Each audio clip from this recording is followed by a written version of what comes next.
distinguished guests, Lieutenant Colonel John Richardson, my fellow Americans, my former Republic of South Vietnam armed forces, and my fellow free Vietnamese Americans. Just what a beautiful day today. Welcome. Ladies and gentlemen, I'm humble and proud to speak to you. Today, I would like to celebrate our freedom that we have here in America. But when we're talking about freedom, it becomes very emotional for you and also for me. My name is Dr. Du. I'm from Vietnam. I was born in the early 60s in the war zone. The invading soldiers of North Vietnam destroyed families in my village. They had no regard for peace or for the life of innocent people. Even though I was just a very small boy, but I still remember very well during the New Year National Holiday celebration of 1968. They violated the ceasefire agreement and launched a massive attack to the people of South Vietnam. But the people were strong and brave. The South Vietnamese and the American officers stood up together. They pushed back the barbaric demons. They decisively defeated the communists in the Tet Offensive, 1968.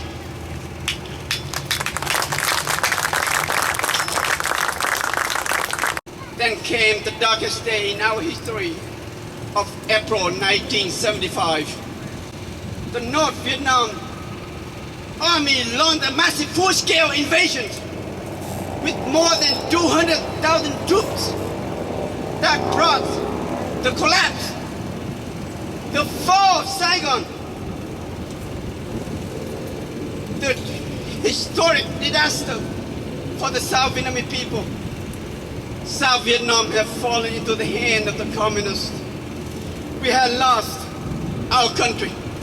We had lost our freedom. And I knew I must find a way to escape. Just like millions of my desperate, frightened people who risked their life to escape communist oppressions. I knew that I wanted to follow the path that my brothers and sisters have been fighting for, the path of freedom. I still remember so well how our men and women fought for freedom. My Vietnam veterans, I saw you there. I saw you in my village, scouting and fighting the enemies. I saw you standing tall heroically with the South Vietnamese soldiers, defending us against the communists. I saw you helping the sick and the injured South Vietnamese people. I saw you protecting my village and making me and all the children laugh.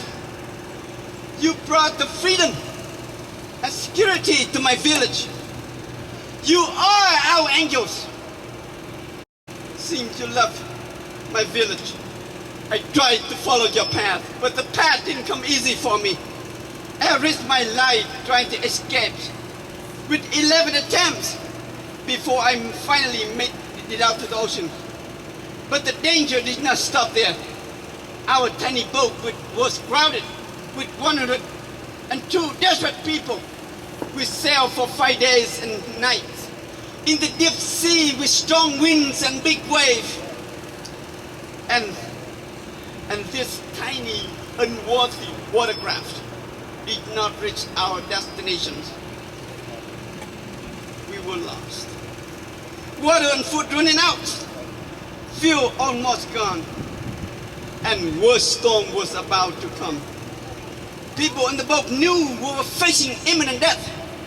We began praying to God and asking God to take our soul to heaven so our bodies could sink to the deepest ocean floor. We were also facing the worst nightmare from Thai pirates. The animal cruelty Thai pirates drop everyone's beaten and then rape the women in the front of their husband and their families. And then in many cases, they just killed the entire hopeless people on board. People like us who experienced the tyranny of communism knew very well freedom is not free. My Vietnam veterans, thank you for showing me that you have so much humanity and kindness in your heart. And thank you for showing me what freedom is all about.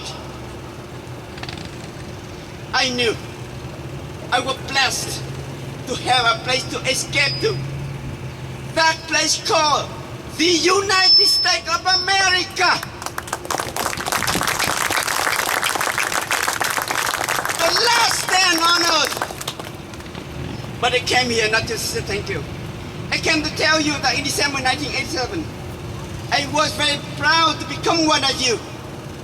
As soon as I had studied so hard and learned my English, I joined the United States Navy.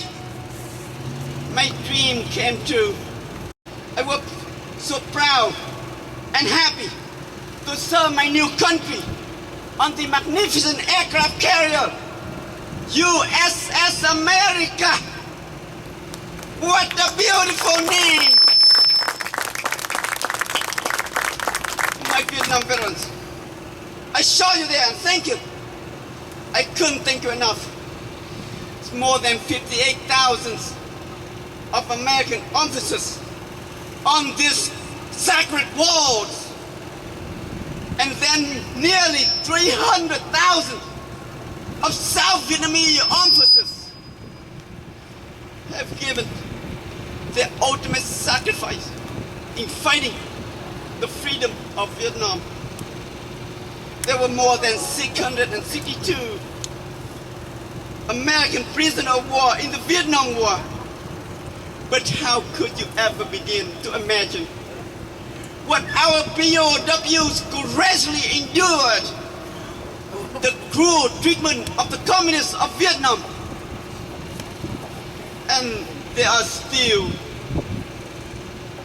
close to 2,000 missing in action in the Vietnam War.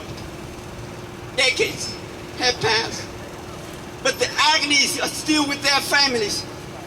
Today I would like to thank all those brave souls who ultimately sacrificed to make the world a better place for all humanity.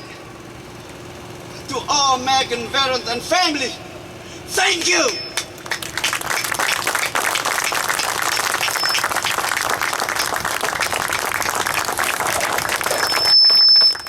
You represent the American people who must be refused to live on our knees and be willing to die on our feet. Our fathers have founded our country upon the noble principle, liberty and justice for all.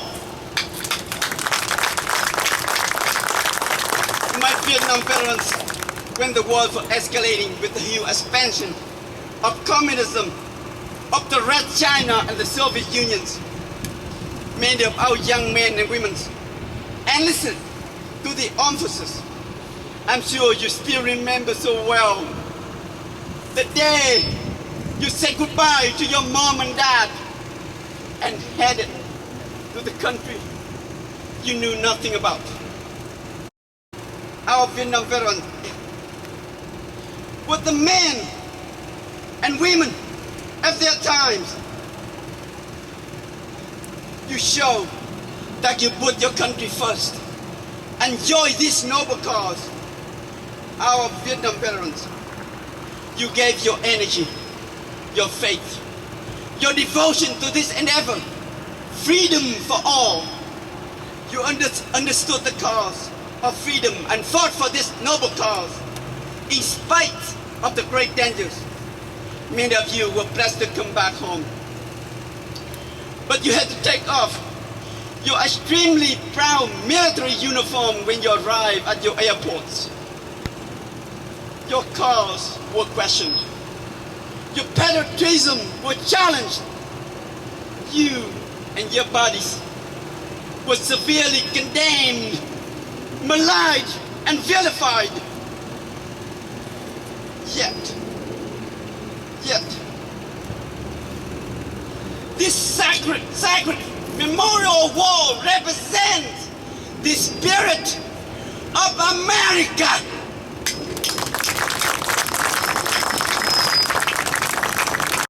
My Vietnam veterans, the United States military never lost a single major battle during the war. The United States military definitely did not lose Vietnam. The United States military left Vietnam on the order of its politicians. The conquest of the South by the North Vietnam turned our country into a nightmare for our people. The darkest day in our history resulted from the fall of Saigon, and thereafter there was so much bloodshed. There was so much sacrifice. But then we have to give up the contest to determine the true meaning of freedom for the people of the Republic of South Vietnam. President Ronald Reagan said, ending a conflict is not so simple. Calling it off and coming home, because the price for that kind of peace could be 1,000 years of darkness for generations Vietnam born. It is so true.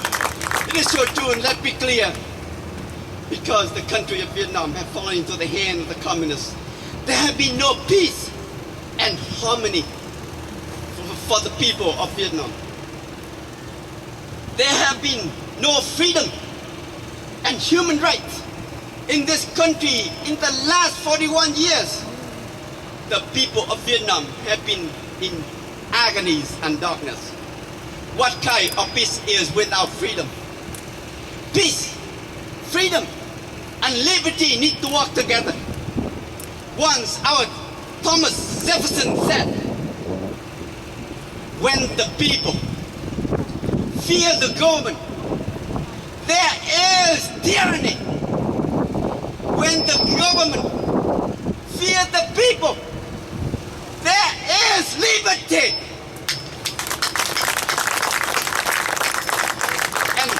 And the fear of the people for the Vietnam Communist regime is tremendous in the last several decades. My Vietnam veterans, you are the forever guiding light for not one American veteran generation to abandon another. Please be proud that you step up and serve your country in fighting for more than 30 million men, women, and children of South Vietnam. Thank you for letting me have this opportunity to speak with you today. But this is not just my voice. This is the voice of the entire people of South Vietnam. Ladies and gentlemen, please join me to vindicate our Vietnam veterans.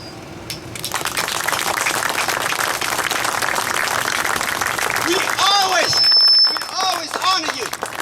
We love you. Please accept this grateful word from our heart and soul. Thank you so much for your service and sacrifice in fighting for the moral and noble cause on our behalf. Thank you. May God bless you. May God bless the United States of America. Thank you and welcome home. Welcome home.